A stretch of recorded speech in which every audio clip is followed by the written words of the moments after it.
Bismillahirrahmanirrahim. Alhamdulillahirabbil alamin. Allahumma shalli wa sallim ala sayyidina Muhammadin miftahi babi rahmatillah adada ma fi ilmillah salatan wa salaman daimaini bidawami mulkillah wa ala alihi wa sahbihi. Allahumma shalli ala sayyidina Muhammadin salatan taftahu biha lana futuhal arifin wa tufaqihuna biha fid din wa ala alihi wa sahbihi. Assalamualaikum warahmatullahi wabarakatuh. Bapak-bapak, ibu-ibu dan seluruh hadirin yang dimuliakan Allah Ta'ala, alhamdulillah di 10 Muharram ini kita oleh Allah dibawa sama Allah dibawa kumpul ya, tapi kumpul yang baik. Mudah-mudahan sebagaimana Allah bawa kita kumpul di sini, nanti kita di akhirat dibawa kumpul Kanjeng Nabi Muhammad sallallahu alaihi wasallam. Sebab orang itu yang selamat yang bisa kumpul Nabi. Kalau nggak bisa kumpul Nabi, walaupun sholatnya bagus, puasanya bagus, nggak bisa kumpul Nabi, nggak bakal selamat. Apa ada orang yang sholat, orang yang puasa nanti nggak kumpul Nabi? Ada. Kalau orang itu sholat tapi sombong, puasa tapi sombong, kemudian dia juga enggan sholawat kepada Nabi Muhammad SAW. Ciri-ciri orang yang sombong itu orang yang malas sholawat. Jadi orang yang malas sholawat itu orang yang sombong kepada Nabi Muhammad sallallahu alaihi wasallam. Sedangkan Allah sendiri mengatakan, innallaha wa malaikatahu yusalluna 'alan nabi ya ayyuhalladzina amanu sallu 'alaihi wa sallimu taslima. Allahumma salli wa sallim wa barik 'alaihi. Allah sholawat, malaikat sholawat, Allah suruh kita sholawat. Makanya Kanjeng Nabi mengatakan, al-bakhilu man dzukirtu 'indahu falam yusalli 'alayya. Orang yang kalau aku disebutkan di hadapannya kok males sholawat, abot disuruh sholawat, enggan disuruh sholawat, maka itu orang yang pelit.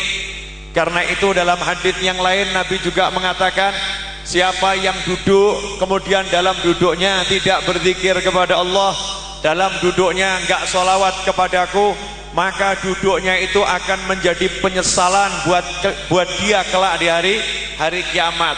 Artinya orang yang enggak mau sholawat, orang yang abot sholawat, ibadahnya sebaik apapun nanti susah bisa kumpul dengan Nabi Muhammad sallallahu alaihi wasallam.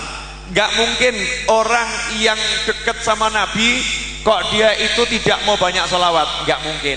Alhamdulillah pada siang hari ini kita sedang menjalankan sebagian kecil yang diajarkan Nabi Muhammad SAW. Insya Allah kita akan bahas, gak usah lama-lama, jam 1 selesai. Nanti kalau enggak kan zuhurnya hilang, karena asarnya sekarang setengah 3 udah adzan asar. Kalau saya asarnya belakangan boleh musafir, saya bisa jamak takhir. Tapi kalau bapak ibu ya kebanyakan warga sekitar nggak bisa jamak takhir. Insyaallah 1 jam tapi barokah. Boleh saya nanya? Boleh. Kanjeng Nabi itu yatim atau enggak yatim? Yatim. Nah, istilah yatim dalam bahasa Arab dengan yatim dalam bahasa Indonesia beda. Makanya tadi syairnya cuma nyebut bapak, ibu enggak disebut. Tadi kan ayah gitu kan ya. Karena dalam bahasa Indonesia yatim itu orang yang belum balik, ayahnya meninggal dunia, itu namanya anak yatim. Kemudian piatu, orang yang belum balik, ibunya meninggal dunia. Yatim piatu belum balik, ayah dan ibunya meninggal dunia. Tapi dalam bahasa Arab yatim artinya orang yang kehilangan salah satu atau kedua orang tuanya sebelum mencapai usia balik. Makanya Kanjeng Nabi SAW beliau disebut yatim dalam bahasa Arab. Kenapa? Karena beliau belum balik, udah kehilangan bapaknya dan kehilangan ibunya. Karena ayah beliau wafat, beliau masih dalam kandungan. Di sini ada pelajaran, kalau ada anak-anak yang orang tuanya meninggal, anak itu masih kecil belum balik, maka orang tuanya yang masih hidup jangan bingung. Atau kalau dua-dua orang tuanya udah meninggal dunia, keluarganya jangan bingung. Kenapa? Karena justru manusia yang mimpin alam semesta bukan manusia yang punya orang tua lengkap. Manusia yang mimpin alam semesta bukan manusia yang punya orang tua lengkap. Manusia yang menjadi kekasih Allah bukan manusia yang punya orang tua lengkap. Justru yang enggak punya orang tua, artinya orang tuanya meninggal sebelum balik, yaitu Kanjeng Nabi Muhammad sallallahu alaihi wasallam. Karena itu Kanjeng Nabi dikenal dengan julukan yatim Abu Thalib, anak yatim yang diasuh oleh Abu Thalib. Itu Nabi Muhammad sallallahu alaihi wasallam. Nah, karena beliau itu sejak kecil yatim, makanya Nabi punya satu ajaran yang luar biasa. Bagaimana tadi disebutkan ya, bahwasanya di rumah itu kalau ada anak yatim, rumah itu nggak mungkin celaka, dengan catatan anak yatim yang dimuliakan. Anak yatim yang dimuliakan. Dalam hadis yang lain Rasul menyatakan, ana wakaful yatim kahatain. Aku dengan orang yang mengasuh anak yatim seperti dua jemari ini, nggak bisa dipisahkan. Di mana ada dia, di situ ada Nabi. Di mana ada Nabi, di situ ada dia. Nggak bisa dipisahkan.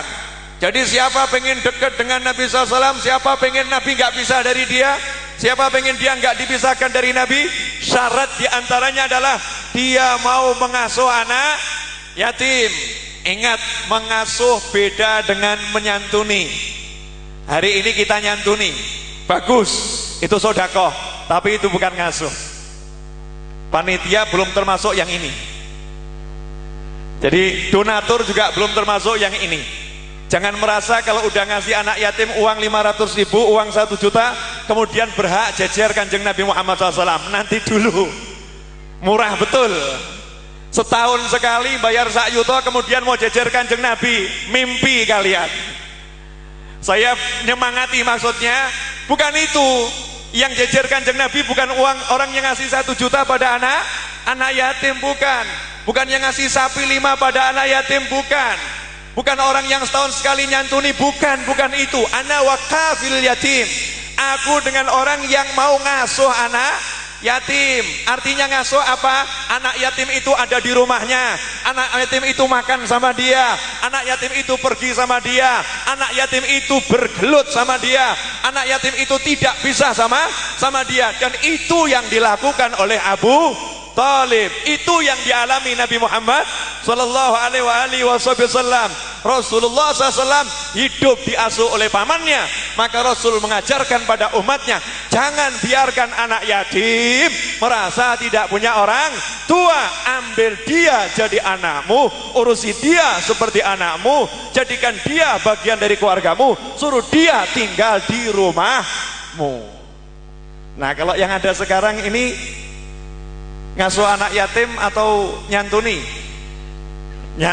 bagus, sedekah itu bagus, tapi levelnya masih di level bawah. Sekarang saya mau nanya, jangankan ke orang lain, lawang ibunya sendiri suruh ngasuh anaknya yang yatim aja susah kok.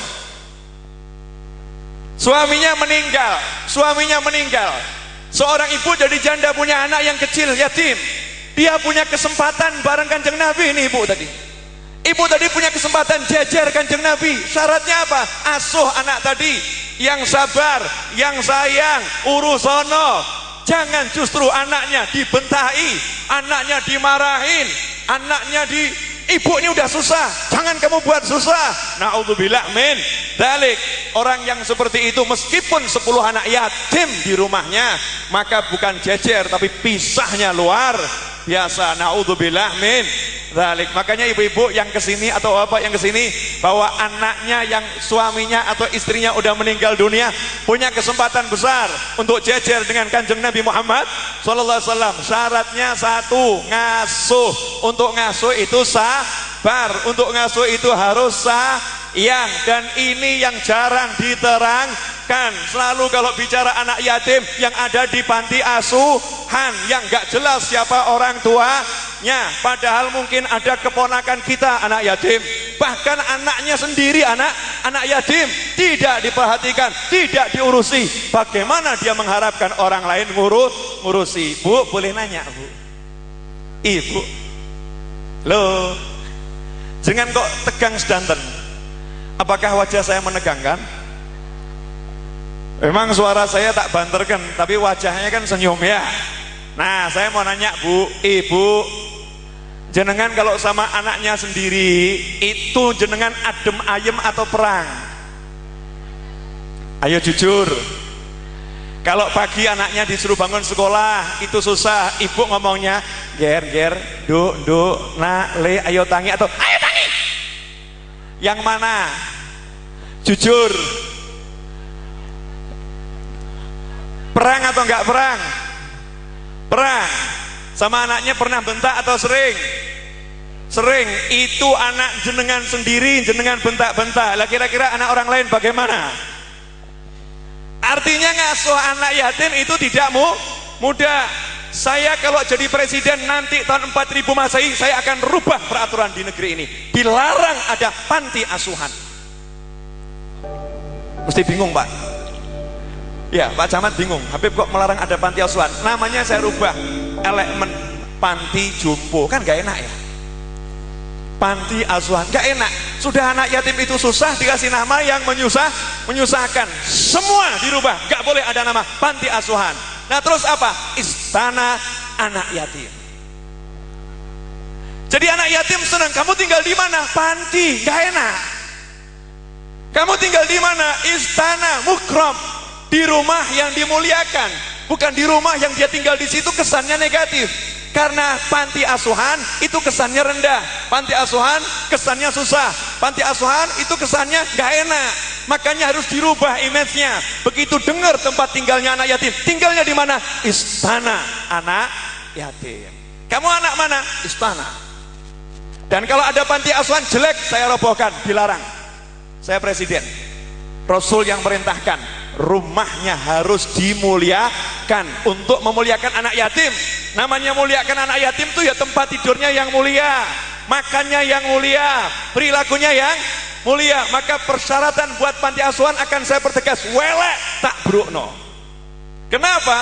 Karena memuliakan anak yatim harus dibangun dengan bagus, dan namanya harus istana. Saya punya teman di Kalimantan Selatan, namanya Haji Zairullah Zahar, seorang dokter dan pernah jadi bupati. Dia pernah jadi bupati dan sekarang dia ada di DPR RI. Sekarang di DPR RI, dan dia seorang ketua sebuah organisasi, saya nggak akan sebutkan. Iya, orangnya masya Allah, rumahnya itu dibangun megahnya luar biasa.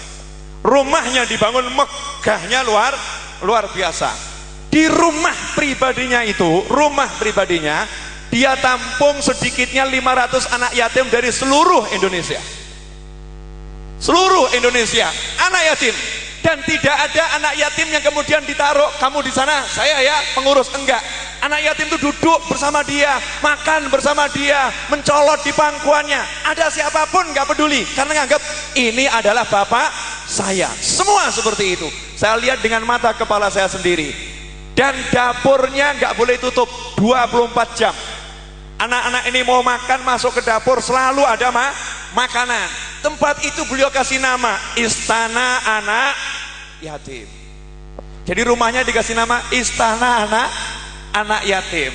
Lah yang begini ini baru namanya memuliakan anak yatim. Dan anak yatim ini betul-betul diasuh, disayangi, bahkan disekolahkan sampai setelah nggak yatim lagi. Kan kalau udah balik nggak yatim. Nah setelah balik disekolahkan. Kemarin saya dari sana kurang lebih 3 minggu yang lalu, itu yang beliau asuh yang sudah dapat gelar sarjana S1 lebih dari 240 anak yatim. Lebih dari 240 anak yatim. Ini baru namanya betul-betul memuliakan anak yatim.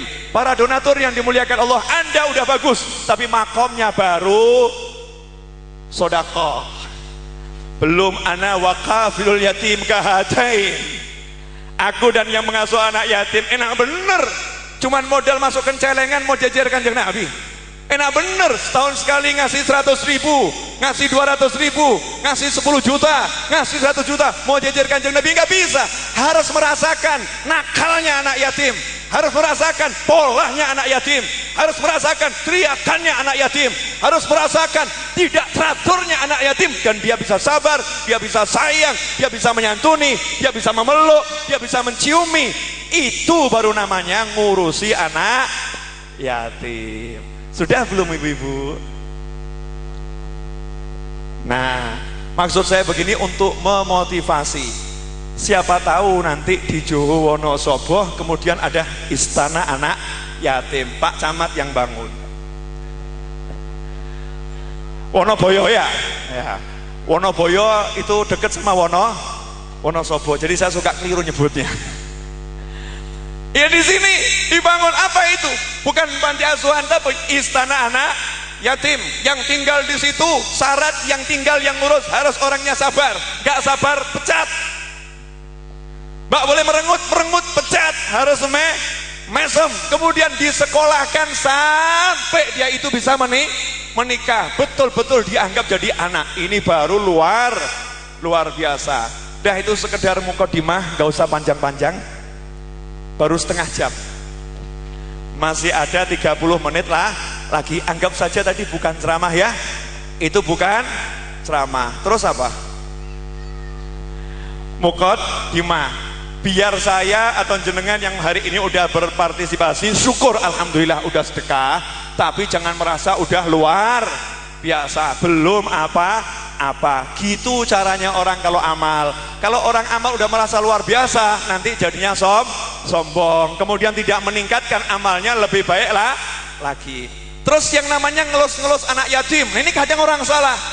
Ini kalau ada anak yatim kepalanya dilus-lus, nanti satu helai dapat pahala. Memang haditsnya begitu, tapi maksudnya bukan begitu. Dilus-lus itu maksudnya apa? Sayang ono. Kepala ini tempatnya rasa kasih sayang. Suami sayang istri, di pangkuannya dilus-lus kepalanya, tanda sayang. Mau nidurkan anak dilus-lus kepalanya. Tapi maksudnya bukan dilus-lus tahun sekali, bukan ketemu anak yatim kemudian dipegang kepalanya, bukan. Peluk anak itu sebagaimana yang dilakukan Nabi Muhammad SAW. Lihat ada anak kecil di hari raya nangis, perempuan. Maka Rasul nanya, kenapa kamu nangis? Padahal kumpul dengan teman-temannya. Maka dikasih tahu, ini bapaknya sudah meninggal dunia. Maka Rasul pun gandeng anak ini bawa ke rumahnya.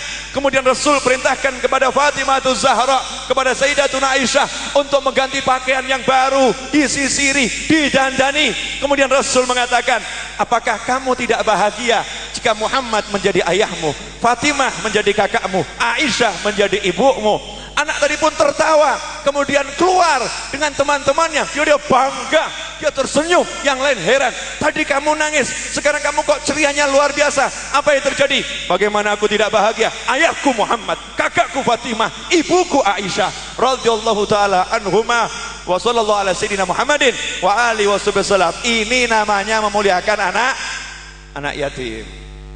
Halo, adakah donatur yang berani ngakoni anak yatim sebagai anaknya? Gak gampang. Orang gak dikenal diakoni jadi anak, itu anak saya. Artinya dijamin, betul dijamin. Dah cukup bab anak yatim. Sekarang saya mau bahas bab lain yang insya Allah jauh lebih penting. Insya Allah jauh lebih penting. Boleh? Saya mau nanya, tapi tolong dijawab dengan jujur. Kinten-kinten kontrak jenengan di dunia tinggal berapa tahun? Halo Bu, jenengan kan kontrak atau? Tinggal berapa tahun kontrak umurnya? Nggak tahu. Berarti sewaktu-waktu bisa digusur. Nah, kalau sewaktu-waktu bisa digusur, seharusnya tenang atau takut? Lah kenyataannya tenang atau takut? Orang takut bisa nonton sinetron, orang takut bisa ketawa-ketawa, ya. Nah ini kita ini tenang atau takut? Ngomongnya takut tapi nyatanya tenangnya luar biasa. Saya mau buka kesadaran buat jenengan, buat saya juga. Ya terutama saya biar sadar. Mohon maaf, umur saya 41 tahun. Umur saya 41 tahun. Nabi sudah bersabda SAW, umur umatku 60 sampai 70 tahun. Kalau diambil rata-rata berarti 65 tahun. Kalau saya nyampe 65, moga-moga lebih sehat fitaatillah, amin. Ya, kalau nyampe berarti cuma tinggal 24 tahun. Saya mau nanya, 24 tahun itu lama atau cepat? Cepat. Berarti sebentar lagi saya mati cepat, nggak terasa. Saya akan buktikan cepatnya. Saya mau nanya, Pak Harto turun dari jabatan dari presiden tahun berapa? 98. Berapa tahun yang lalu? 18 tahun yang lalu. Saya mau nanya, 18 tahun yang lalu itu terasa kemarin atau lama? Baru kemarin, betul. Tapi ternyata udah 18 tahun. Berarti 18 tahun itu cepetnya luar biasa. Buat saya, kalau nyampe 65 masih 24 tahun, itu cepetnya luar biasa. Dan saya lihat di sini rata-rata di atas 50 tahun. Bahkan ada yang udah 60. Bahkan ada yang sudah 70. Berarti yang 70 tahun udah apa? Over limit. Expired. Berarti jenengan sudah jatah mohon maaf, saya ngomong seperti ini. Kita bicara anak yatim, bicara orang tuanya udah meninggal dunia. Nah coba bicara kapan kita mati. Itu kan? Bu, halo. Kok jadi diam semua, kenapa? Takut mati? Udah jenengan takut gak takut tetap mati. Gak usah bahas wedi mati. Oh wedi ora wedi tetap mati. Orang yang takut tuh gak, oh gue wedi, bukan begitu. Itu bukan takut. Pertanyaannya, nanti kalau kita mati ada yang inget nggak? Saya punya temen di Malang, namanya almarhum. Ya, namanya almarhum, artinya udah meninggal dunia. Ya, beliau ini pimpinan sebuah majelis, majelis. Ya Abdul Rahim, almarhum ya Abdul Rahim, ya bin Ahmad Asyadili, pimpinan sebuah majelis. Pengajiannya itu tiap malam Ahad keliling, Semalang Raya. Jadi ganti-ganti, malam Ahad ini di sini, di lapangan, di kampung, di jalan. Yang hadir nggak banyak, tiap malam Ahad cuman sekitar 50.000 orang. Bener ini, sekitar 50.000 orang tiap malam Ahad baca Maulid Simtuduror. Udah Maulid, kemudian nanti selesai Maulid ada ceramah, pulang. Sekitar 50.000 orang malam Ahad. 2 tahun yang lalu beliau meninggal dunia. Saya hampir tiap bulan ceramah di sana. Terus saya nanya sama murid-muridnya nih, yang 50.000 orang nih ya. Mohon maaf, saya mau nanya, Gus Rohim waktu meninggal yang nyolatkan banyak atau tidak? Banyak. Setelah Gus Rohim disolatkan, malamnya ada tahlil. Yang nahlilkan sama yang nyolatkan banyak mana? Nyolatkan. Artinya yang nahlilkan jauh lebih sedikit. Terus saya nanya, hari ketiga yang tahlil lebih banyak atau lebih kurang? Lebih kurang. Kemudian saya nanya, hari ke-100 yang nahlilkan banyak atau dikit-dikit? Kemudian saya nanya, jenengan ini murid-muridnya, tolong dijawab jujur, tiap hari doakan atau tidak? Tidak. Lupa, nggak ingat. Ingat pun nggak doakan. Kapan doakannya? Sekarang malam Ahad. Kenapa? Dipaksa panitia. Kok bisa dipaksa panitia? Karena panitia bilang Al-Fatihah ila ruh ya Abdul Rahim bin Ahmad Asyadil, Al-Fatihah. Semua baca Al-Fatihah. Jadi karena ada yang mimpin, maka semua mendoakan, kecuali murid-murid yang khusus. Terus saya ngomong begini, itu Gus Rohim, muridnya puluhan ribu. Lah kalau jenengan kira-kira kalau sedo nanti yang nyolatkan orang berapa? Halo, saya nggak nanya sama jenengan loh, enggak loh, saya nanya di Malang ini. Orang berapa yang nyolatkan? Teriak, 1 RT. Nah 1 RT orang berapa? Ya orang 50. Orang 50 yang nyolatkan, enggak, nganter jenazah. Nah terus yang ikut nyolatkan di masjid, yang masuk ikut nyolatkan berapa? Yang parkir di luar berapa? Karena enggak semua orang mau masuk ke masjid. 30 yang nyolatkan, bagus. 30 yang nyolatkan, dari sekian itu nantinya ikut ke makam berapa? Kurang lagi. Kemudian yang mau duduk terus sampai selesai dimakamkan berapa? Yang mau mendoakan berapa? Yang mengucap salam takziah berapa? Yang tersisa siapa? Kemudian nanti yang terus mendoakan siapa? Jawabannya cuma satu. Yang nanti terus mendoakan itu adalah anak sama pasangan hidup sama orang tua. Betul? Saya jawab salah. Kenapa? Pasangan hidup belum tentu. Suami meninggal, istri itu Masya Allah kalau masih hidup, sayang, I love you until day. Mas, kula tresno jenengan ngantos pejah. Sampai mati aku cinta padamu, cinta bahkan tidak akan berganti. Perlu diingat bapak-bapak, sampai mati. Artinya jenengan mati, maka suami juga kan ganti. Jenengan mati, Pak. Jangan dikira ini istri-istri ini setia.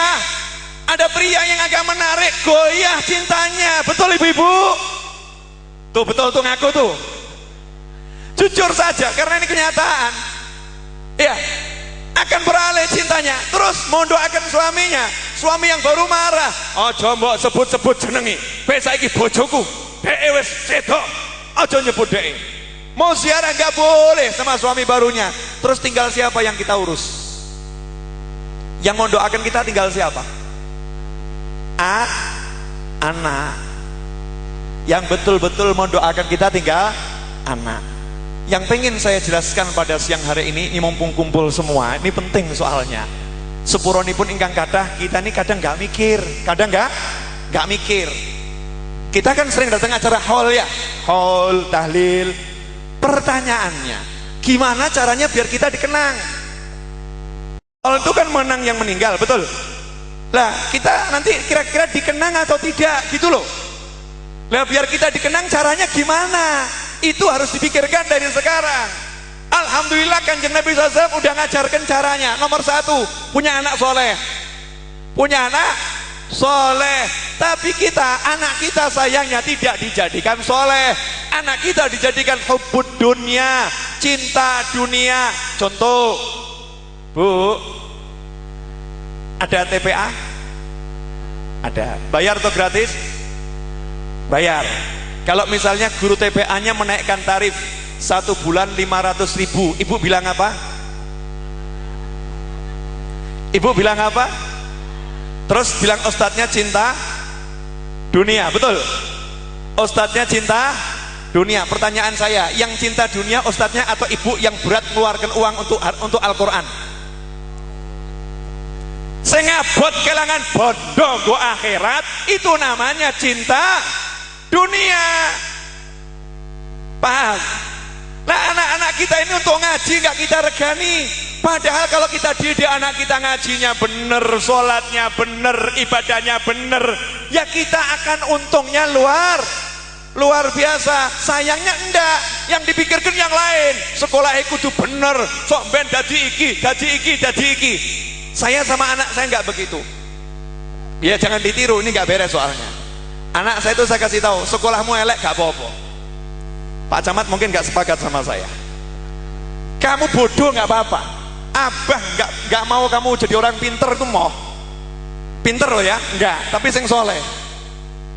Gak ada orang soleh bodoh ya kan ya? Tapi orang pinter enggak, kenapa? Koruptor di bangsa ini dan dimanapun gak ada yang bodoh, pinter kabeh. Koruptor itu orang pinter. Justru ya yang kita butuhkan anak-anak yang apa? Yang pinter ngaji, pinter sholat, pinter bekti sama orang tua. Mati-mati kamu elek enggak apa-apa, yang penting ngajimu apik, sholatmu bener, pokoknya itu. Yang lain bapakmu nggak ngurus. Nanti cari duit bagaimana? Kan kalau bodoh nanti nggak dapet duit. Saya jebolan SMA, nggak kuliah, nyatanya yo ora bodoh. Yang namanya rezeki itu gara-gara pinter atau gara-gara Allah? Gara-gara pinter atau gara-gara Allah? Berapa banyak orang bodoh ya sugih sing pinter ternyata melarat. Dari rezeki itu karena Allah Subhanahu wa taala. Makanya saya nggak ngurusi anak saya untuk sekolahnya, nggak tahu urusi. Maksudnya nggak diurus itu nggak harus jadi ini, enggak. Yang penting ngajimu sing apik. Karena kalau dia disiplin nanti ibadahnya, disiplin ngajinya, nanti akan terbentur urusan yang lain itu jadi disiplin. Gak mungkin tidak. Tapi kalau kita balik, ini Al-Qur'annya disepelekan, sholatnya disepelekan, dikejarkan urusan dunia-dunianya, tunggu saja tanggal mainnya. Nanti kita akan ditinggalkan oleh anak kita. Na'udzubillah min dzalik. Saya mau ngasih contoh sederhana, Bu. Kanjeng Nabi kalau lagi sholat, terus cucunya nyengklak, diusir atau didiamkan? Kanjeng Nabi lagi sholat berjamaah di masjid, imam, cucunya naik ke punggung, kira-kira cucunya diusir atau dibiarkan? Dibiarkan. Nah, yang biarkan siapa tadi? Kanjeng Nabi, betul?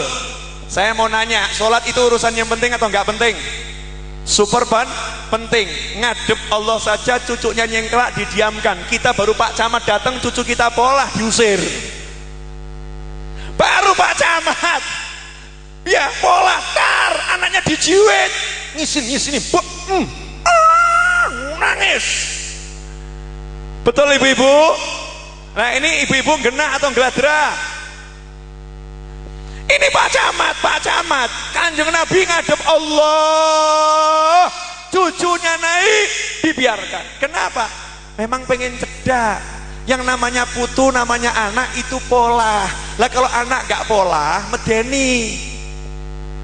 Nah kalau bapaknya yang pola, na'udzubillah min dzalik. Ya kalau yang tenang itu bapak, kalau anak itu ya pencotan, pelayon, gelundung, jungkel ya. Itu namanya anak. Ya memang seperti itu. Jangan salahkan anak. Kalau ada ibu-ibu marah sama anak, berarti yang gak beres ibu lawang bocah kok diseneni.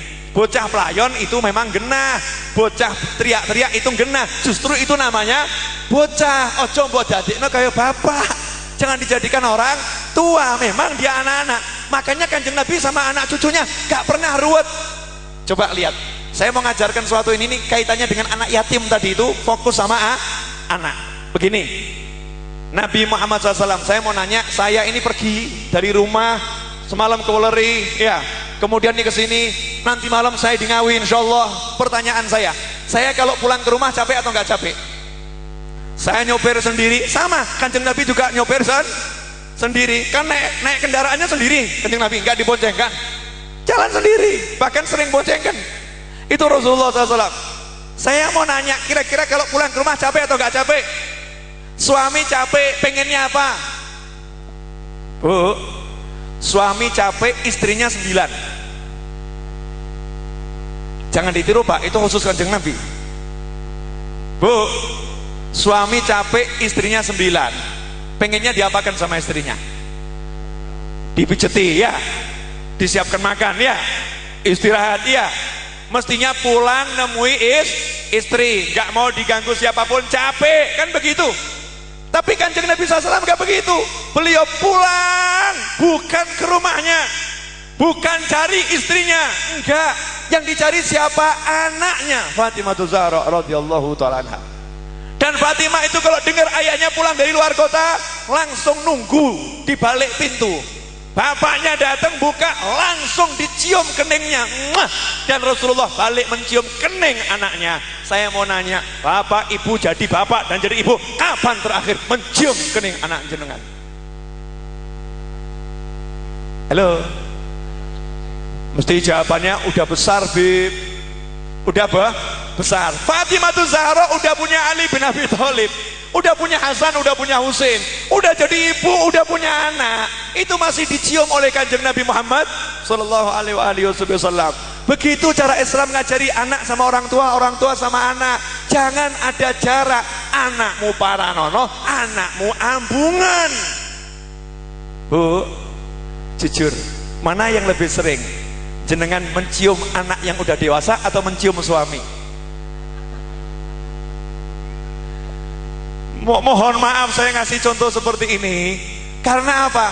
Karena banyak orang tua udah nggak mau cium anaknya sendiri. Padahal itu ibadah yang luar biasa. Khairukum li ahlih.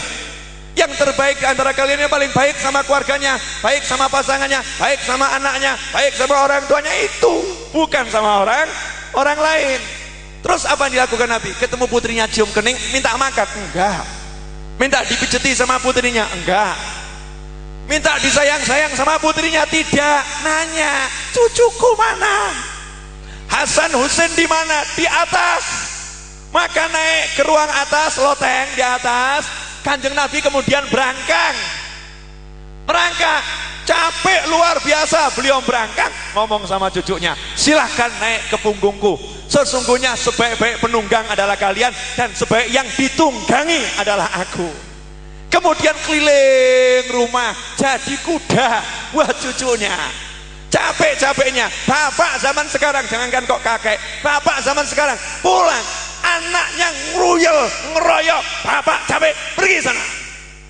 Singkirno anakmu gitu, mumet aku. Ngerti aku kesel apa ora. Lah ini yang menyebabkan nanti bapak nggak dikenang sama anak-anaknya. Kenapa? Karena bapak yang membuat anak-anak jauh. Halo. Jam 1. Belum. Kurang 15 menit lagi.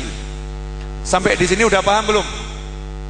Saya pengen jauh-jauh datang ke sini, pulang manfaat buat yang bicara maupun yang mendengarkan. Saya nggak mau guyon, saya maunya ilmu ya, maunya ilmu. Saya pengen pulang jenengan nanti ngambungi anaknya masing-masing. Kalau enggak ya berarti gagal. Bukan ngambungi pasangannya loh, ngambungi anaknya masing-masing. Ngambung nih, batuknya anak ini diambung, dicium. Dan anak juga begitu, pulang cari orang tuanya, cium keningnya. Kapan sebagai anak terakhir mencium kening orang tua? Coba diingat-ingat. Ayo adik-adik, kapan terakhir mencium kening orang tua? Bapak-bapak, ibu-ibu yang masih punya orang tua, kapan terakhir mencium? Nunggu kalau udah kaku, kalau udah jadi jenazah baru dicium. Nangis, dicium keningnya, mboknya jawab, telat dok, telat, udah kaku. Mau mencium ya sekarang, masih hidup, bisa merasakan dan bisa membalas. Itu pahalanya luar biasa. Ngungkuli tahajud, ngungkuli poso Asyura, ngungkuli poso itu kalah semua. Kenapa? Begitu mencium orang tua, ridhallah fi ridhal walidain. Jenengan poso, jenengan sholat cari ridhonya Allah, belum tentu dapat ridho. Tapi begitu mencium orang tua senang, mesti senang. Begitu orang tua senang langsung ridhallah fi ridhal walidain. Bapaknya senang, aku senang. Makanya Allah menyatakan, kalau pagi-pagi ada orang itu hebat ibadahnya buat Allah senang, tapi buat orang tuanya nggak senang. Allah katakan, aku nggak senang sama dia. Man asbaha murdiyan li wa musqitan li walidayh fa ana anhu sahid. Tapi siapa yang pagi-pagi buat aku jengkel, subuh telat, jane yo ngelilir, tapi kok yo nekat bablas, telat, jam 9 baru bangun, Allah jengkel sama dia, Allah marah sama dia. Dia sholat qadha, Allah marah. Kemudian kok ibunya bilang, "Ger, nak, tolong antarkan ibu ya ke rumahnya Pak Ale." "Iya bu." Gak banyak komentar, gak nunggu, "Sebentar bu, saya mau mandi." "Sebentar bu, saya ini." "Sebentar." Gak ada sebentar. Sendi kok dawuh. Ibunya langsung diboncengin, diantarkan, dienteni, ibunya seneng. Kata Allah, aku ridho sama dia. Dosanya itu diampuni berkat apa? Nyenengkan orang tua. Sepele, tapi kenapa kok angel? Betul ya? Sepele kenapa angel? Soalnya setannya akeh.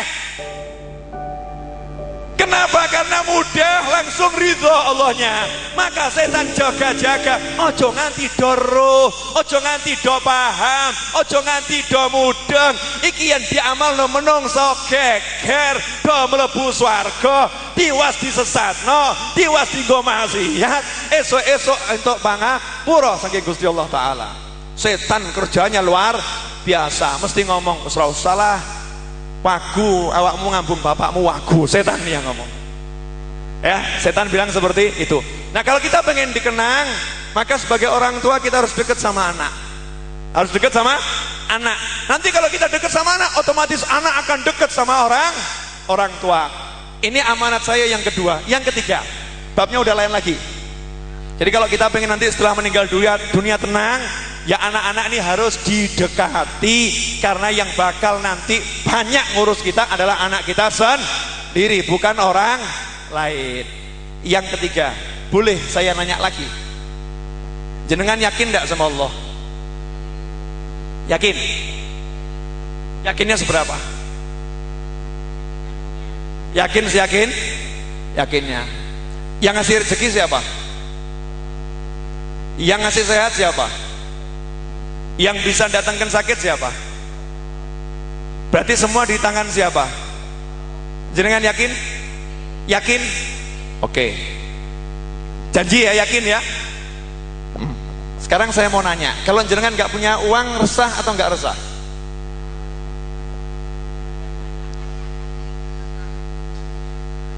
Kalau nggak punya uang, resah, gelisah atau tenang? Resah, gelisah. Kenapa? Lu katanya yakin. Yakin nggak sama Allah? Yakin. Yang ngasih rezeki siapa? Allah. Terus nggak punya uang, resah atau tenang? Jujur, resah. Kenapa resah? Ya ini berarti namanya belum yakin. Saya kasih contoh ya. Contoh. Saya ini kesini datang sendiri atau diundang? Diundang. Saya yakin panitia nyiapkan saya makan. Betul kan? Saya yakin panitia ngasih minum. Betul kan? Yakin. Jadi saya walaupun makanan belum keluar, minuman belum keluar, saya tenang. Kenapa? Yakin sudah ada makanan, sudah ada minuman. Betul? Sama panitia saja saya yakin. Sekarang saya mau nanya, lan jenengan ini lahir ke muka bumi, yang naruh di sini siapa? Terus kira-kira sama Allah disiapkan enggak? Terus jenengan yakin atau ragu? Lah nyatanya? Nyatanya nggak yakin, nyatanya ragu. Kenapa? Halo, saya boleh kasih contoh. Orang kalau yakin itu nggak bingung. Contohnya ada Pak Polisi ini di sini. Ya, ada Pak Polisi. Saya dikasih tahu Pak Polisi, tenang Bib, nggak ada momen. Polisi pada rapat semuanya. Saya naik motor nggak pakai helm ya, SIM nggak ada, STNK mati, lampu mati, ya spion copot, ya platnya ucul, jalan di Temanggung santai saya. Orang pada bilang, Habib, ini nanti gimana? Tenang, yakin nggak ada momen. Tenang toh? Tenang. Kenapa tenang? Sudah dikasih tahu Pak Polisi tidak ada momen. Sekarang sebaliknya, polisi ngasih tahu, Habib, ya ada momen. Di mana-mana ada momen hari ini. Ada momen. Saya kebetulan keluar, gak bawa SIM, gak bawa STNK, ya bahkan nomornya mati, platnya copot. Tenang atau was-was? Was-was. Padahal belum tentu kena momen toh, tapi was-was. Berarti yang buat tenang apa? Yang buat tenang karena tahu, betul. Karena tahu maka tenang. Ketika dia itu tidak tahu momennya ada di sebelah mana, nggak ngerti. Dia tahu ada momen tapi nggak ngerti momennya di sebelah mana, maka tidak tenang, betul. Seandainya tahu ada momennya di sana, oh ngerti momennya di sana, dia tenang. Kenapa? Oh momennya di sana, cari jalan yang lain, bener. Jadi yang membuat tenang adalah tahu, yang buat gak tenang adalah tidak tahu. Sekarang saya mau nanya, jenengan tahu ndak yang ngasih rezeki siapa? Kenapa nggak tenang?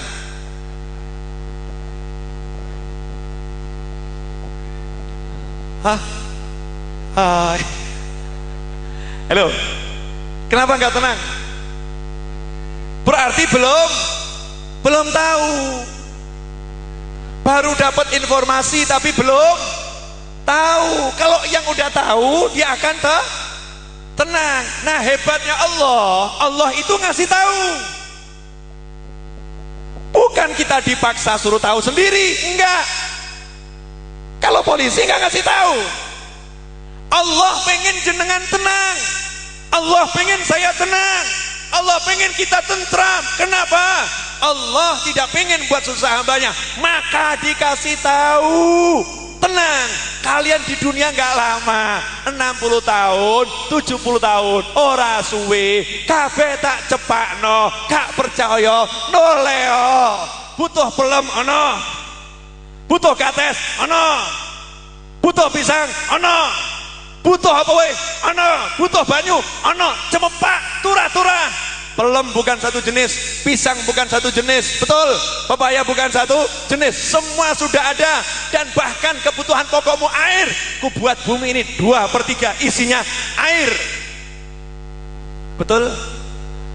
Bukan cukup itu, Allah juga ngasih tahu, wa ma min dabbatin fil ardi illa 'alallahi rizquha. Tak jamin kabeh sing urip ning donya iki rezekine wis tak siapno. Udah dikasih tahu seperti itu sama Allah Ta'ala, terus masih was-was. Berarti ini edan atau waras? Mohon maaf, tolong dijawab jujur, edan apa waras? Berarti jenengan gendeng apa waras?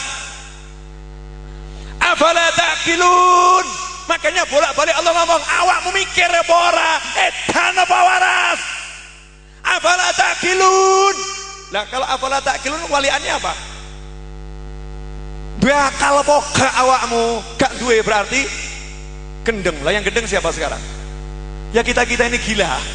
Dikasih tahu sama Allah kok gak percaya. Misal Pak polisi ngasih tahu sama saya, Beb ada momen, Beb ada momen, oh gak percaya. Padahal beliau Kapolres misal begitu. Dikasih tahu saya gak percaya. Polisi batin gendeng hingga bibir. Gendeng. Gak bawa SIM, gak bawa STNK, motornya itu protolan, ya di depan dikasih tahu ada momen, yang ngasih tahu pejabat yang paling tinggi ngeyel. Berarti dan yang edan siapa? Beb Novel edan berarti gila. Nah makanya orang-orang soleh itu heran, neng donya ki sing waras endi to?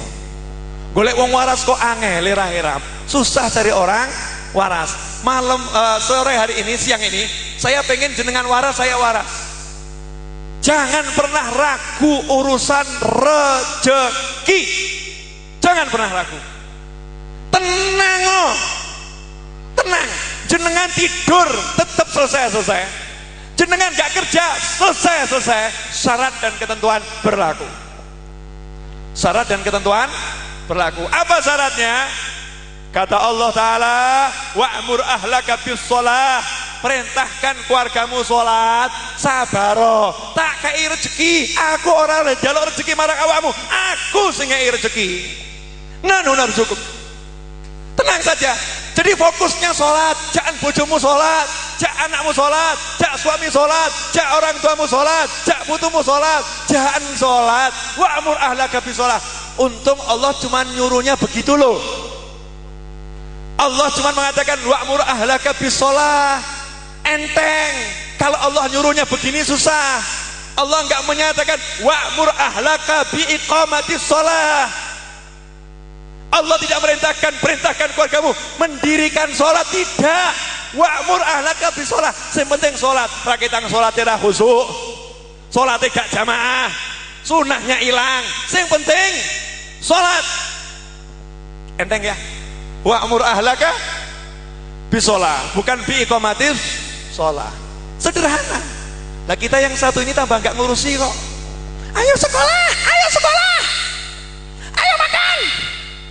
Bab sholat karepmu, ora sholat karepmu, urusanmu dewe nggak bisa begitu. Wa'mur ahlaka, bukan kamu sholat landa. Wa'mur ahlaka, perintah, bukan ajak keluargamu sholat, enggak suruh ngajak. Amr wa'mur, ada kekuatan, perintah, ketegasan, perintahkan keluargamu sholat. Ojo khawatir, beres urusanmu. Makanya kalau urusan donya kita itu ruwet, teliti, mesti sholat kita ruwet, sholat anak kita ruwet, sholat mertua kita ruwet, sholat istri kita ruwet, sholat suami kita ruwet, sholat yang gak beres. Angger sholatnya beres, mesti donyone beres. Jelas semuanya? Halo, saya mau ngasih contoh boleh? Sebelum saya ngasih contoh, saya udah lihat setan-setan berkeliaran di sini. Jangan tersinggung. Dan saya lihat setan ini bekerja dan kemungkinan berhasil. Saya kurang lebih 2 minggu yang lalu, saya itu pengen beli laptop, cuman nggak punya duit. Karena laptop yang saya inginkan harganya minimal 18 juta. bukan yang 3 juta, bukannya 5 juta, harganya 18 juta minimal. Pengen saya. Nah, karena nggak punya duit, tapi pengen, terus gimana? Yang ngasih rezeki siapa? Yang ngasih rezeki siapa? Lah kalau semua punyanya Allah gampang toh. Kalau punya Pak Camat repot. Mau ketemu Pak Camat aja susah, minta belum tentu dikasih ya Pak ya. Belum tentu dikasih, pilih-pilih beliau ngasihnya. Sopo awakmu? Belum tentu dikasih. Tapi Allah sama kita ini al-asi wal muti, sing maksiat, sing taat. Allah nggak pilih-pilih. Fas'alu, minta sama Allah. Minta sama Allah, mintalah kepada Allah siapapun kalian, karena Allah mengabulkan orang-orang yang meminta kepada Allah. Ud'uni astajib lakum. Gak peduli kamu ahli taat, gak peduli kamu ahli maksiat, ud'uni, minta sama saya. Enak atau? Alhamdulillah yang punya Allah. Saya lapor sama Allah. Cara gimana? Pengajian saya bilang, teman-teman saya pengen beli laptop nih, butuh nih buat ngerjain banyak hal. Kalau yang biasa-biasa kurang cepet, yang cepet mahal harganya. Tapi saya terus terang nggak punya duit.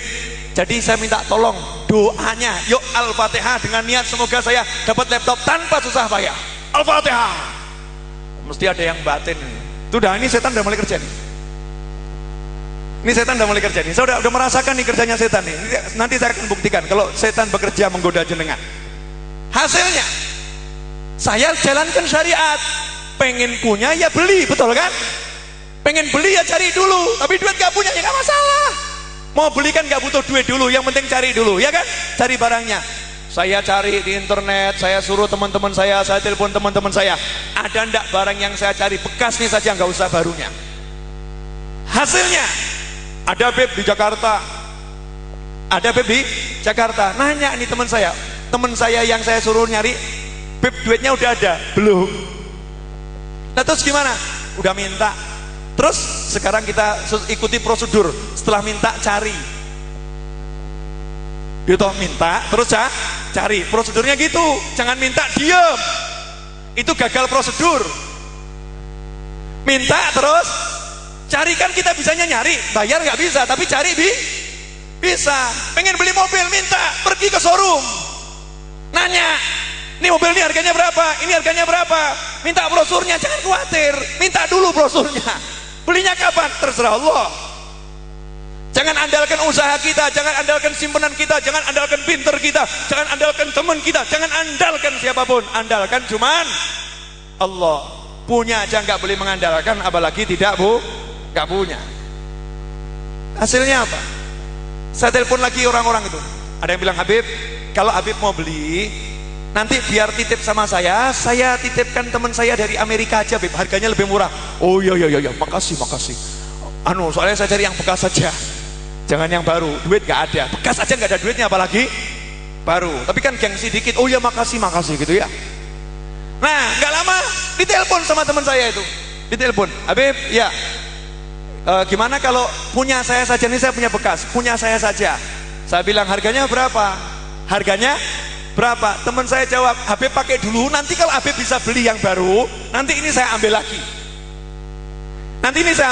Saya jawab, terima kasih banyak, kalau tidak saya bayar saya nggak mau. Saya maunya beli. Berapa? Padahal gak ada duit. Gak lama dia telepon lagi, Habib ya, tolong ini diambil, gak pakai bayar. Berubah, gak pakai bayar. Saya bilang, saya harus bayar. Jawabannya enggak, gini Beb, bayarnya gini aja, bayarnya pakai laptop ini untuk dakwah jenengan, itu bayarannya. Penak awakmu, ganjaranku mbok pek. Itu lebih mahal. Saya mau bayar. Ngeyel dia, kalau Habib bayar saya nggak jadi ngasih. Kalau kamu nggak boleh, saya nggak boleh bayar, saya nggak mau terima. Eyel-eyelan, apa ya Tony? Terus saya nanya sama Pak Agus tuh di belakang jenengan, teman saya dari Jogja. Pak, ini enaknya gimana Pak? Jawabannya, ambil topik, dikasih sama Allah kok ditolak. Nanya sama orang lagi, ambil topik. Akhirnya saya ambil, ya udah bawa sini, kabul, nggak pakai ngeluarkan duit, tanpa susah payah, dapat laptop harga 18 juta. Tinggal apa tadi? Tinggal minta. Mesti setan udah ngomong di kepala jenengan, itu kan Habib Novel. Betul kan? Betul. Berarti setannya Tar, saya udah krosok mesti setan udah masuk di kepala. Itu kan Habib Novel. Bukan masalah Habib Novel, bukan. Masalahnya ada di tangan Allah. Allahnya jenengan, Allah saya sama. Cuman bedanya saya ikuti prosedur, jenengan gak ikuti prosedur. Saya yakin jenengan ragu. Apa ya iso ya? Mosok sih? Apa ya tenan? Saya nggak ada kata-kata apa ya iso. Mosok sih? Apa tenan? Saya buang. Pokoknya urusannya ya Allah, aku butuh. Saya nggak punya apa-apa, saya punya Engkau.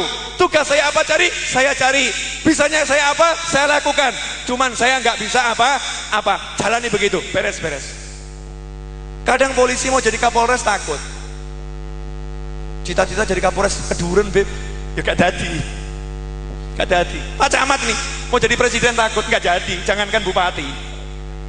Kalau nggak punya semangat gak bisa. Nggak punya semangat gak bisa. Jangan pernah mengukur dengan dirinya sendiri. Jangan. Saya punyanya ini, awakmu gak duwe apa-apa. Punya apa? Duit dibuat hilang seketika bisa. Punya apa? Sehat dibuat sakit seketika bisa. Punya apa? Waras dibuat gila seketika bisa. Naudzubillah min dzalik. Jangan bersandar dengan yang kita miliki. Bersandarlah dengan la haula wala quwata illa billah. Kita ini punyanya cuman Allah. Terakhir, udah jam 1:10. Tambah dikit ya.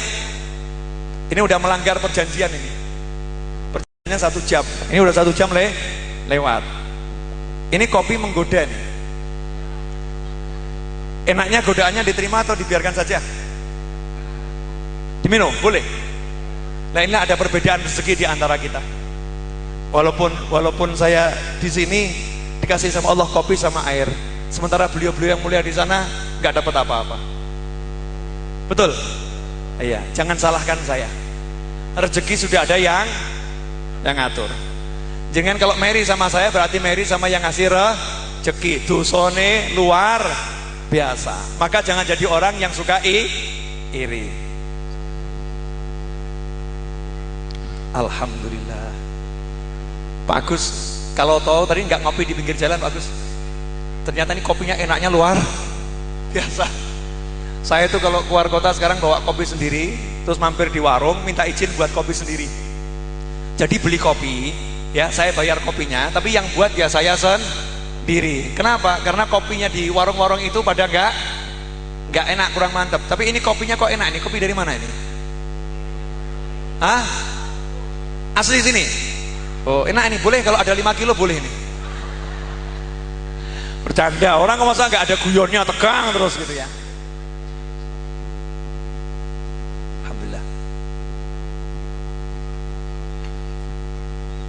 Enak Pak? Masya Allah. Lanjut ya Bu.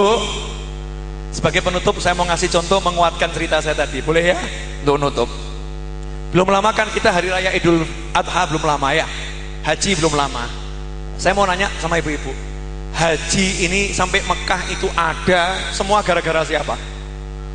Ya habis ceritanya gara-gara Allah. Maksudnya itu perannya siapa di situ? Nabi Ibrahim, Nabi Ismail, Siti Hajar. Saya mau nanya, Siti Hajar itu istri yang keberapa? Istri kedua, betul? Yang punya anak duluan, betul kan? Begitu punya anak, anaknya agak besar dikit, masih bayi, agak besar dikit, sama Allah Ta'ala disuruh pindah. Disuruh pindah jauh dari istri yang pertama, jauh dari suami. Suaminya suruh bawa istrinya ini pergi 3.000 kilo. 3.000 kilo jalan kaki. Jalan kaki 3.000 kilo kemana? Ke tempat yang gak ada manusia, gak ada air, gak ada tumbuhan, gak ada binatang. Sepi, pol, panas, pol, ijen sama bayi, ditinggal di situ, terus suaminya pergi begitu saja. Saya mau nanya, jenengan mau jadi istri yang seperti itu? Mau ditinggal di hotel aja marah-marah, apalagi ditinggal di tempat yang gak jelas ya Bu ya. Tapi kalau saya nanya balik, boleh Bu? Ibu kalau punya suami seperti Nabi Ibrahim mau enggak? Bu, ibu punya suami seperti Nabi Ibrahim mau enggak? Ayo mikir yang betul. Bu, Jenengan dikasih suami mirip Nabi Ibrahim, mau atau nolak? Nggak jawab kan? Ini loh anehnya wanita tuh di sini nih. Genah dikasih suami mirip Nabi, masih mikir gara-gara nabinya poligami. Naudzubillah min dzalik. Jadi luwe becik duwe bojo setan tapi gak poligami ketimbang bojone wali tapi poligami. Ini wanita yang udah orangnya kelihatannya hadir di sini.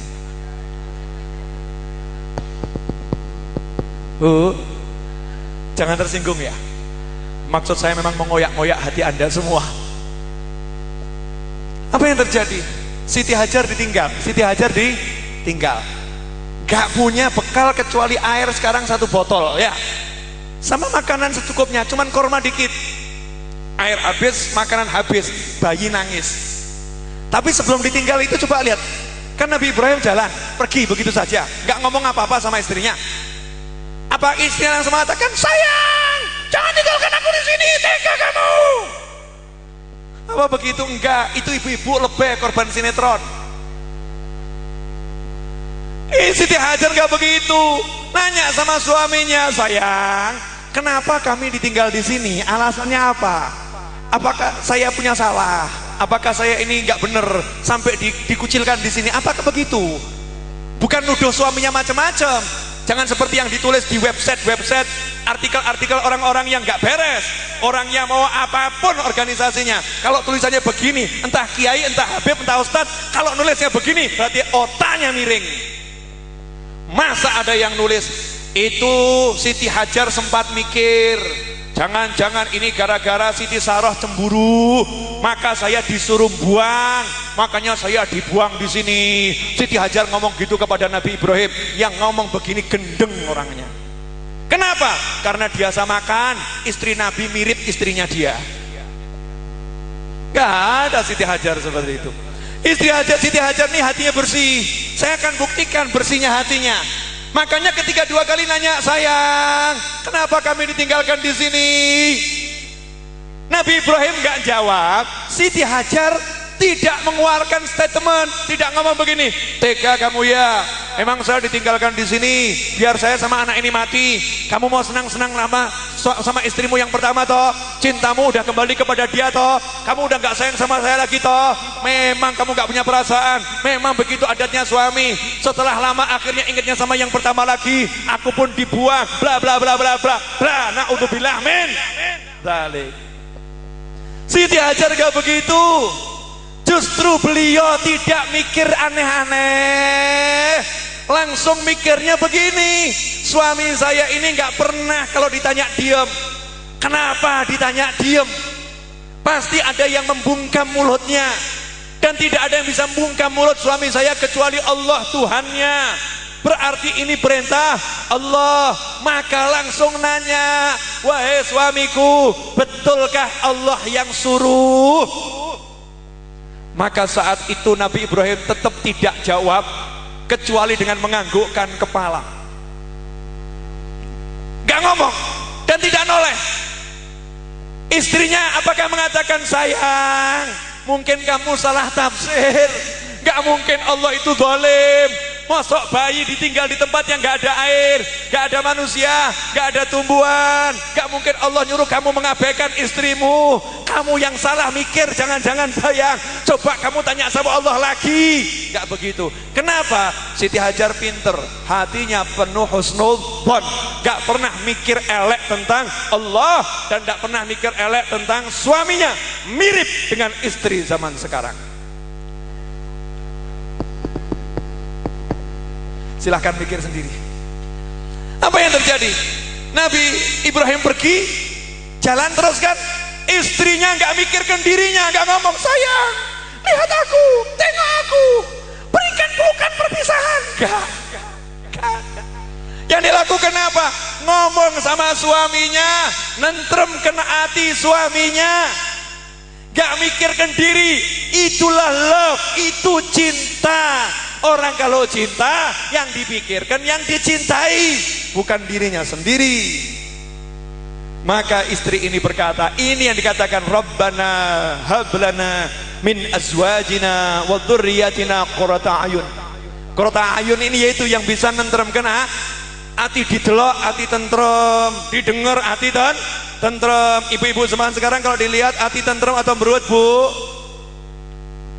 Para suami kalau dilihat sama istri, buat istrinya tenang atau berut? Suaranya membuat suami tentram, istri tentram atau tidak pasangan hidup ini? Maka kalau belum bisa suaranya, penampilannya buat tentram, maka bukan qurratu ayun, bukan penyejuk mata ini, bukan, tapi buat berut mata. Makanya banyak orang itu di rumah sumpek, kalau keluar tenang. Naudzubillah min dzalik. Nah, Siti Hajar bilang, suamiku, silahkan lanjutkan perjalananmu, silahkan pergi, padahal gak cetha loh ini, kembali atau tidak, silahkan pergi. Dan Siti Hajar gak mikir elek tentang Allah, dengan penuh prasangka baik kepada Allah. Dia katakan pada suaminya, ojo khawatir mas, ojo bingung mas, bojo anakmu gak mungkin sengsara, mesti diurus Allah Ta'ala. Ini namanya yakin. Orang yakin gak bingung.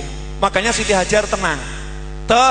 Nah, saya mau nanya, jenengan ditinggal sendiri di kampung ini sendiri, gak ada warga sama sekali, ijen, bingung apa tenang? Bingung. Padahal ini kan hijau ya, air ada. Lah kalau ditinggal di Mekah tapi belum ada manusia, belum ada tumbuhan, belum ada air, belum ada hewan, yang ada cuman batu, gunung sama pasir, stres nopo? Iya, apa yang terjadi?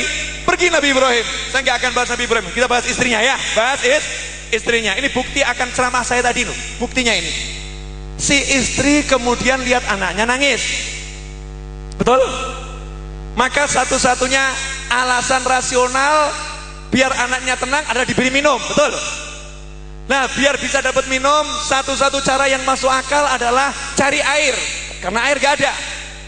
Cari air dari mana? Minta sama orang lain, karena gak ada air. Gimana caranya minta sama orang lain? Harus cari orang yang lewat. Gimana dapat cari orang yang lewat? Harus naik ke tempat yang tinggi untuk lihat ada orang atau tidak. Makanya lari ke sofa dan lari ke wah, ujung satu gak ada, ujung yang lain gak ada.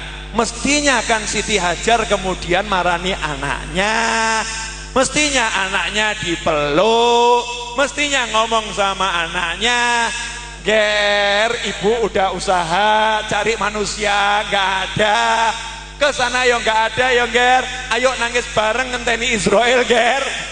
Detik-detik terakhir mari kita nikmati dengan pelukan mati bareng yo nak yo, ojo khawatir tak kancani nak, bibu arawakmu mati bareng nak, dalam ridho Allah nak, bekti marang suami. Apakah begitu? Tidak. Siti Hajar yakin gak mungkin disia-siakan sama Allah. Walaupun gak masuk akal, udah tahu kesana gak ada kok, kesana gak ada, pasarnya sepi kok, toko tetap dibuka, jajanan tetap dikelilingkan, walaupun gak ada yang beli, muter nih, sofa marwah gak ada. Lah kenapa kok terus? Lah isone kuwi bisanya cuman itu, duit gak punya. Bisanya Pak Novel bagaimana? Takok regone piro, ono sing bekas apa gak, keliling cari. Paham? Bisanya cari ya, cari apa yang Anda bisa lakukan, hasilnya begitu sampai 7 kali. Karena bergantung sama Allah, gak mengandalkan usahanya, yang diandalkan adalah karunia dari Allah. Maka Allah berikan yang dicari, bukan dari yang dipikir. Mikirnya nanti kan dikasih orang, mikirnya kan ketemu orang. Allah kasih lewat mana? Lewat bayinya. Gak jauh, gak sampai minta-minta sama orang, gak sampai harus ngambil jauh.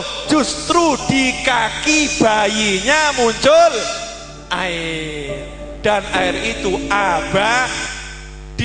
dari air itu muncul burung berdatangan, dari air itu akhirnya musafir mendekat, lihat ada air, akhirnya beli air diijoli sapi, diijoli onta, diijoli dengan kambing, diijoli buah-buahan. Siti Hajar dan anaknya hidup hidupnya gemah lipah roh jinawi, nyantai, gak pakai susah. Kenapa? Yakin sama Allah. Lan jenengan yakin apa was-was? Allah ngapusi. Wong mesti was-was itu ya ngaku aja. Nah karena kita ini masih was-was, maka hidup kita porak-poranda, nggak tenang. Nah kalau para wali itu karena tenang, maka hidupnya ya pena. Makanya sekarang tenangkan hati. Kita punya Allah, bukan punya orang kaya. Kita punya Allah. Udah dandani sholatnya, baktinya sama orang tua, sayangnya sama anak, sayangnya sama pasangan hidup, perbaiki itu beres. Karena perintahnya wa'mur ahlaka, bukan sendiri, jadi ada kesatuan. Makanya di tanggal 10 Muharram itu sebetulnya bukan cuma menyantuni anak yatim, bukan.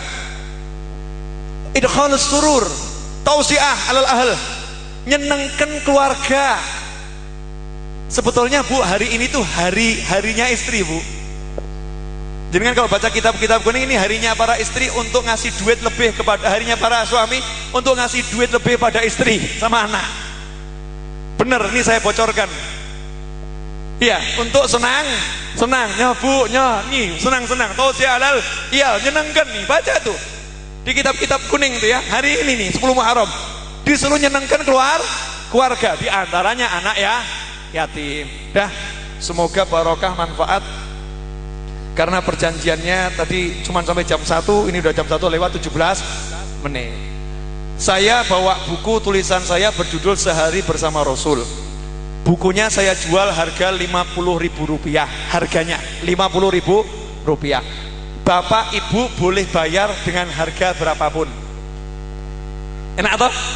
Mau bayar Rp1 juga boleh, bayar Rp2 juga boleh, bayar Rp3 juga boleh, bayar 5.000 juga boleh, bayar 10.000 juga boleh, 50.000 juga boleh, bayar 5 juta juga, tergantung dirinya masing-masing. Ada yang teriak, Beb saya nggak bawa uang, nggak punya uang, ambil saja gratis. Jangan tiru cara dagang saya, jenengan belum yakin. Paham ya? Jenengan belum yakin, sebab saya yakin rezeki bukan dari dagangan buku, bukan, rezeki dari Allah. Jadi jangan ngikuti saya kalau belum yakin. Ini adegan berbahaya, tidak untuk dipraktekkan. Tapi ini ngasih contoh tentang yakinnya sama Allah Ta'ala. Nanti yang berminat, itu buku ada di pojok sana, itu teman-teman saya di depan mobil Pajero itu ya, ada di sana. Saya bawa nggak banyak, secukupnya bagasi belakang. Intinya biar ilmunya tersebar tentang keseharian Nabi Muhammad SAW. Hasil uangnya insya Allah untuk kebaikan, insya Allah untuk kebaikan. Jangan ditiru ya, adegan berbahaya. Kalau yakinnya kurang, nanti akhirnya gersulo. Lu mosok buku nintek gak ono duite, nanti gersulo. Na'udzubillah min dzalik. Ini latihan saya untuk menguatkan yakin. Udah cukup, doanya cuma satu. Wabillahi taufik wal hidayah. Wassalamualaikum warahmatullahi wabarakatuh. Jangan protes ya, itu doa panjang itu. Dapat taufik, hidayah, selamat, rahmat, berkah, 5 yang dibutuhkan semua ada di situ ya. Insyaallah semuanya dapat, terutama saya. Terima kasih. Mohon maaf atas segala kekurangan saya. Wassalamualaikum warahmatullahi wabarakatuh.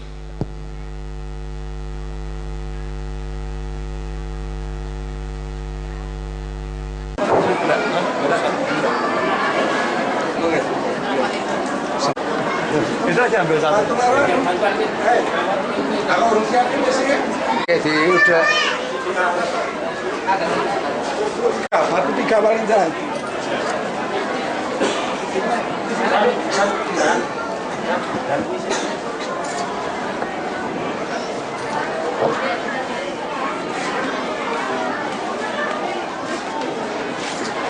Al-Fatihah. A'udzubillahi minasyaitonir rajim. Bismillahirrahmanirrahim. Alhamdulillahirabbil alamin. Iyyaka na'budu wa iyyaka nasta'in. Ihdinas siratal mustaqim. Siratal ladzina an'amta 'alaihim ghairil maghdubi 'alaihim.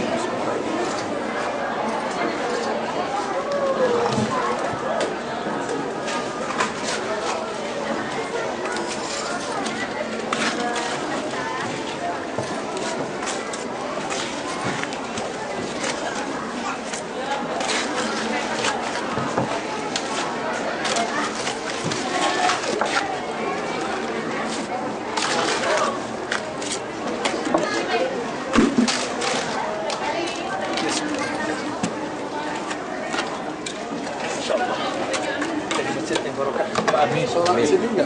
Sholat tempat saya tak tempat aku. Oh ya, ya. Sering waktu mau ke Ngawi saya. Ke Ngawi. Mau ke Ngawi.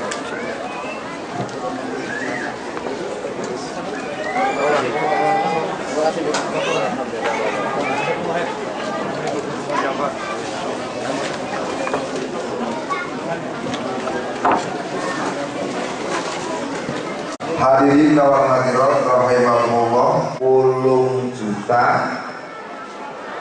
347.700 rupiah. Matur